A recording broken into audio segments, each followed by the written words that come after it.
بہت سے لوگ نماز عشاء غلط طریقے سے پڑھتے ہیں۔ نماز عشاء صحیح پڑھنے کا طریقہ یہ ہے: بسم اللہ الرحمن الرحیم۔ السلام علیکم ورحمۃ اللہ وبرکاتہ۔ پیارے دوستو، ایک رات کا وقت تھا۔ مدینے کی گلیاں خاموش تھی، ہر طرف سکون تھا۔ صحابہ کرام اپنے گھر میں عبادت اور آرام میں مشغول تھے، اور کائنات کے سردار نبی کریم صلی اللہ علیہ وآلہ وسلم عشاء کی نماز کے بعد مسجد نبوی کے ایک گوشے میں تشریف فرما تھے۔ چہرے مبارک پر خاموشی تھی، مگر آنکھوں میں آنسو تھے۔ ایک صحابی حضرت عبداللہ بن مسعود رضی اللہ عنہ فرما بیان کرتے ہیں کہ میں رات کے وقت مسجد میں آیا تو دیکھا کہ حضور اکرم صلی اللہ علیہ وسلم تنہا کھڑے نماز پڑھ رہے ہیں۔ میں بھی خاموشی سے پیچھے جا کر کھڑا ہو گیا۔ آپ صلی اللہ علیہ وسلم سورۃ نساء کی یہ آیت پڑھ رہے تھے، ترجمہ کنز الایمان، یعنی جب ہر امت سے گواہ لیا جائے گا اور امت کو ان میں گواہ بنا لیا جائے گا۔ آپ بار بار یہی آیت دہرا رہے تھے، ہر بار آنکھوں میں آنسو بہہ رہے تھے، یہاں تک کہ داڑھی مبارک تر ہو گئی اور زمین پر آنسو گرنے لگے۔ میں نے اپنے دل میں سوچا کہ اللہ کے رسول امت کے انجام کو یاد کر کے کس قدر رو رہے ہیں، اور اس وقت رات کی تنہائی میں صرف اللہ کے سامنے عرض کر رہے ہیں۔ جب نماز سے فارغ ہوئے تو میں نے ادب سے عرض کیا، یا رسول اللہ صلی اللہ علیہ وسلم، آپ اس قدر گریہ کیوں فرما رہے ہیں؟ تو آپ صلی اللہ علیہ وسلم نے فرمایا، اے ابن آدم، جب یہ آیات میرے دل میں اتری تو مجھے اپنی امت کا انجام یاد آ گیا۔ کیا قیامت کے دن میں ان پر گواہی دوں گا؟ ان کے اعمال میرے سامنے، ان کی سستی، ان کی غفلت، ان کا دین سے دور ہو جانا۔ جب یہ سب منظر میری آنکھوں کے سامنے آیا تو میرا دل کانپ اٹھا، اور میں نے اپنے رب سے ان کے لیے مغفرت مانگی۔ اس رات نبی کریم صلی اللہ علیہ وسلم نے صرف عشاء کی نماز کو فرضی عمل نہیں سمجھا، بلکہ اس امت کے لیے درد کی رات بنا دیا۔ آپ امت کے ہر فرد کے لیے دعا کر رہے تھے، ان کے لیے گواہی کو سوچ بوجھ کر روتے رہے، اور امت کے انجام کو اللہ کے سامنے بیان کرتے رہے۔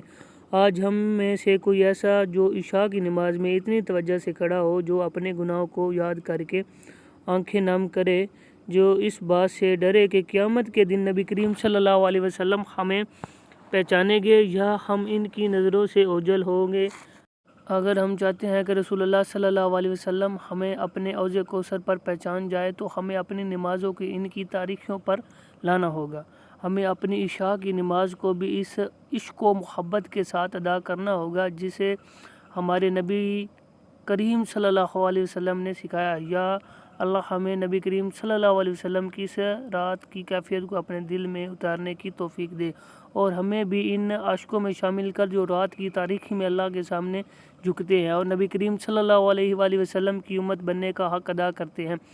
پیارے دوستو، نماز عشاء کی حقیقت کو جاننا اس امت کے ہر فرد کے لیے ضروری ہے، کیونکہ یہ نماز دین کے اختتام پر فرد کے لیے ضروری ہے، کیونکہ یہ نماز دین اختتام پر ہے اور بندے کے سارے دین کے اعمال کا خلاصہ ہے، اور اس کی ترتیب اللہ کے قرب کی آخری سیڑھی ہے۔ انسان دن بھر کی تھکاوٹ کے بعد جب سونے کے لیے تیاری کرتا ہے تو اللہ اسے اپنی بارگاہ میں بلاتا ہے اور فرماتا ہے کہ میرے بندے، میرے سامنے آ جا، میں تیرا دن سنوار دوں گا اور تیری رات میں روشن کر دوں گا۔ عشاء کی نماز کے بارے میں اگر نبی کریم صلی اللہ علیہ وآلہ وسلم کی ارشادات کو پڑھا جائے تو دل کانپ اٹھتا ہے، کیونکہ آپ صلی اللہ علیہ وسلم نے فرمایا کہ اگر دلوں کو عشاء کی نماز کی فضیلت کا عمل ہو جائے تو وہ گھسیٹتے ہوئے اس میں شریک ہوں گے۔ نبی کریم صلی اللہ علیہ وسلم نے فرمایا کہ منافق پر سب سے بڑی نماز عشاء اور فجر کی نماز ہے۔ اگر تمہیں معلوم ہوتا کہ ان میں فضیلت ہے تو تم رینگ کر آتے۔ اس کا مطلب یہ ہے کہ جو شخص عشاء کی نماز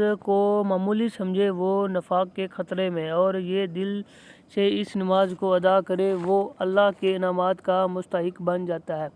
اب آئیے ہم بات کرتے ہیں نماز عشاء کو صحیح طریقے سے کس طرح ادا کیا جاتا ہے اور اس میں کون کون سی چیزوں کا خیال رکھنا ضروری ہے۔ سب سے پہلے نماز کی نیت دل سے کی جاتی ہے، اور اگر زبان سے بھی کر لی جائے تو کوئی حرج نہیں۔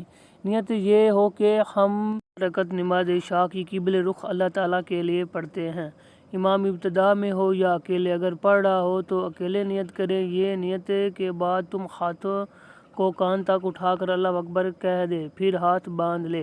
مرد حضرات نافت کے نیچے ہاتھ اور عورتیں سینے پر ہاتھ باندھتی ہیں۔ تیسرا ثنا پڑھی جاتی ہے، سبحانک اللہم۔ اس کے بعد یعنی اعوذ باللہ من الشیطان الرجیم اور بسم اللہ الرحمن الرحیم پڑھ کر سورۃ فاتحہ پڑھی جاتی ہے۔ اس کے بعد کوئی اور سورت پڑھی جاتی ہے، پہلی 2 رکعت میں صورت ملانا سنت ہے، اگر نہ ملائی جائے تو نماز ہو جاتی ہے۔ اس کے بعد رکوع کیا جاتا ہے اور سبحان ربی العظیم 3 مرتبہ کہا جاتا ہے۔ رکوع سے اٹھ کر سمی اللہ لمن حمیدہ کہا جاتا ہے اور پھر سجدے میں جایا جاتا ہے اور پھر ربی الاعلیٰ 3 مرتبہ کہا جاتا ہے، پھر بیٹھ کر دوسرے سجدہ کیا جاتا ہے اور وہی کلمات پڑھے جاتے ہیں۔ پہلی رکعت مکمل ہونے کے بعد کھڑے ہو کر دوسری رکعت اسی ترتیب سے پڑھی جاتی ہے اور دوسری رکعت کے آخر میں التحیات پڑھی جاتی ہے اور فوراً کھڑے ہو جاتے ہیں۔ تیسری اور چوتھی رکعت میں سورۃ فاتحہ پڑھی جاتی ہے اور کوئی سورت نہیں پڑھی جاتی اور آخر میں چوتھی رکعت کے بعد التحیات، درود اور دعائے قنوت پڑھ کر سلام کیا جاتا ہے۔ سلام پہلے بائیں جانب پھر دائیں جانب کیا جاتا ہے۔ فرض نماز مکمل ہونے کے بعد سنت موقودہ ادا کی جاتی ہے جو 2 رکعت ہوتی ہے۔ ان میں سورۃ فاتحہ کے ساتھ کوئی اور سورت ملائی جاتی ہے جیسے پہلی 2 فرضوں میں۔ اس کے بعد 2 رکعت نفل پڑھی جاتی ہے جو عام طور پر لوگ نہیں پڑھتی، اگر پڑھ لی جائے تو ثواب ہے، نہ پڑھے تو کوئی گناہ نہیں، لیکن سنت موقودہ کا چھوڑنا معمول نہ بنائے کیونکہ جب یہ نبی کریم صلی اللہ علیہ وسلم نے ان کی پابندی کی۔ اس کے بعد وتر کی نماز پڑھی جاتی ہے جو 3 رکعتوں پر مشتمل ہے۔ وتر کی نماز واجب ہے اور اس کو جان بوجھ کر چھوڑنا خلا ہے۔ وتر کے 3 رکعتوں میں پہلی 2 رکعتوں میں سورۃ فاتحہ کے ساتھ کوئی اور سورت ملائی جاتی ہے، جیسے عام طور پر کسی رکعت میں سورۃ فاتحہ کے بعد ہاتھ اٹھا کر اللہ اکبر کہہ کر دعائے قنوت پڑھی جاتی ہے اور سجدہ کر کے سلام پھیرا جاتا ہے۔ اسی طرح عشاء کی مکمل نماز ادا ہو جاتی ہے، لیکن پیارے دوستوں نماز کا طریقہ ہر ایک کو نہیں پتہ، کچھ مسلمانوں کو نماز پڑھنے کا طریقہ نہیں آتا ہے۔ پیارے دوستوں صرف اور صرف دل کی حاضری یقینی ہے، اگر ہم نے صرف ظاہری عمل پر زور دیا اور دل اس کی طرف نہ جھکا تو نماز کا حقیقی مقصد ختم ہو جائے گا۔ اسی لیے دل کی حاضری کو خشوع و خضوع، آنکھوں کا جھکاؤ، دل کا اللہ کی طرف رجوع، یہ سب چیزیں نماز کو مکمل بناتی ہے۔ یاد رکھیں کہ نماز کا مقصد صرف چند رکوع نہیں بلکہ دل کو اللہ کی بارگاہ میں جھکا دینا ہے۔ نبی کریم صلی اللہ علیہ وآلہ وسلم رات کو اٹھ کر نماز پڑھا کرتے تھے اور اپنے رب تعالیٰ سے راس الہی کرتے تھے یہاں تک کہ پاؤں سوج جاتے تھے۔ صحابہ کرام نماز عشاء کے بعد دیر تک عبادت کرتے تھے اور قرآن کی تلاوت میں لگے رہتے۔ اگر ہم آج کی زندگی میں اتنا وقت نکال لیں کہ عشاء کی نماز کو مکمل دھیان اور دل کے ساتھ پڑھ لیں تو ہم اپنی دل کی اقدام کو بھی دور کر سکتے ہیں اور رات کی برکتیں بھی حاصل کر سکتے ہیں۔ عشاء کی نماز سستی سے پڑھنا منافقت کی علامت ہے اور جلدی جلدی پڑھنا اللہ کی حضور گستاخی ہے۔ اس لیے ہر آیات پر، ہر رکوع پر، ہر سجدے میں یہ احساس ہونا چاہیے کہ ہم اپنے رب کے سامنے کھڑے ہیں، وہ مجھے دیکھ رہا ہے، وہ سن رہا ہے، وہ جانتا ہے کہ میں کیا مانگ رہا ہوں، کیا سوچ رہا ہوں۔ اور اس عمل میں اگر یہ کیفیت پیدا ہو جائے تو نماز عشاء سے ایک عبادت نہیں بلکہ بندے کے لیے جنت کے دروازے بن جاتی ہے۔ اللہ تعالیٰ ہمیں نماز عشاء کو صحیح طریقے سے ادا کرنے کی توفیق دے اور ہمیں ان لوگوں میں شامل کرے جو دل سے نمازیں پڑھتے ہیں اور ان لوگوں میں شامل نہ کرے جو صرف رسم ادا کرتے ہیں۔ آمین یا رب العالمین۔ جزاک اللہ خیرا کثیرا۔ ملتے ہیں نیکسٹ ویڈیو میں۔ جزاک اللہ۔ اللہ حافظ۔